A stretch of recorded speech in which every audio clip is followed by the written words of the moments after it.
ഇന്ന് ഭക്തിയുടെ മഹാശിവരാത്രി, ആത്മബോധത്തിന്റെ രാത്രി. ലോകമെമ്പാടുമുള്ള കോടിക്കണക്കിന് ഭക്തർ ആചരിക്കുന്ന ഉത്സവം. ഇന്ന് ലോകമെങ്ങും ശിവഭഗവാനെ ആരാധിക്കുന്ന ദിവസമാണ്.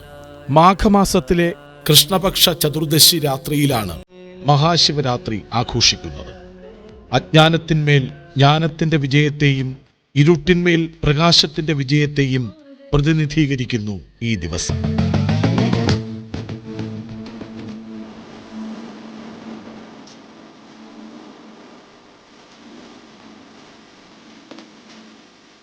ശിവരാത്രിയുടെ ഐതിഹ്യം പാലാഴി മഥന സമയത്ത് വാസുകിയുടെ നാവിൽ നിന്ന് പുറത്തുവന്ന കാളകൂട വിഷം ലോകത്തെ നശിപ്പിക്കും എന്ന സ്ഥിതി വന്നപ്പോൾ ലോകത്തെ രക്ഷിക്കാൻ മഹാദേവൻ കാളകൂട വിഷം സ്വയം പാനം ചെയ്തുവെന്നും വിഷം അകത്തു പോകാതിരിക്കാൻ പാർവതീദേവി ശിവഭഗവാന്റെ കഴുത്തിൽ അമർത്തിപ്പിടിച്ചുവെന്നും വിഷം പുറത്തേക്ക് പോകാതിരിക്കാൻ വിഷ്ണുദേവൻ ശിവഭഗവാന്റെ വായ പൊത്തിപ്പിടിച്ചുവെന്നും അതോടെ കാളകൂടം ശിവഭഗവാന്റെ കണ്ഠത്തിൽ ഉറച്ച് നീലനിറമായി. ശിവഭഗവാന് അതിനാലാണ് നീലകണ്ഠൻ എന്ന പേര് ലഭിച്ചത്. ശ്രീ പാർവതീദേവിയും മറ്റു ദേവീദേവന്മാരും ശിവഭഗവാനു വേണ്ടി ഉറങ്ങാതെ പ്രാർത്ഥനയോടെയിരുന്നു. ഈ ദിനമാണ് മഹാശിവരാത്രിയായി ആഘോഷിക്കുന്നത്.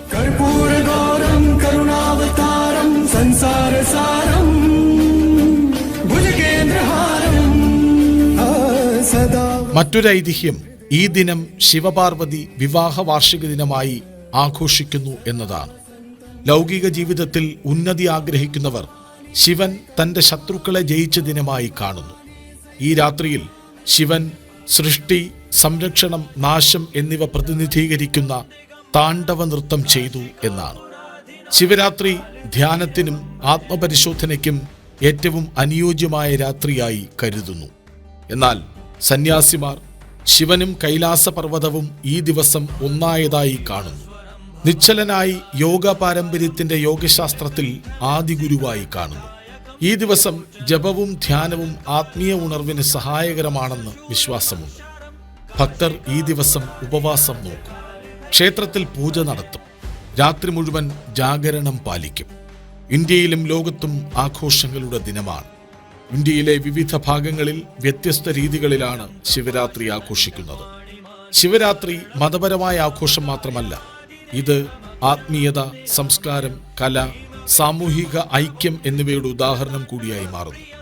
ശിവരാത്രി ഒരു ഉത്സവം മാത്രമല്ല, ഒരു ആത്മീയ യാത്രയാണ്. അജ്ഞാനത്തിൽ നിന്ന് ജ്ഞാനത്തിലേക്കുള്ള യാത്ര, അഹങ്കാരത്തിൽ നിന്ന് ആത്മബോധത്തിലേക്കുള്ള യാത്ര. ഓം നമഃ ശിവായ. भुक्तिमुक्तिदायकं प्रशस्तचारु विग्रहं भक्तवत्सलं स्थितं समस्तलोकविग्रहं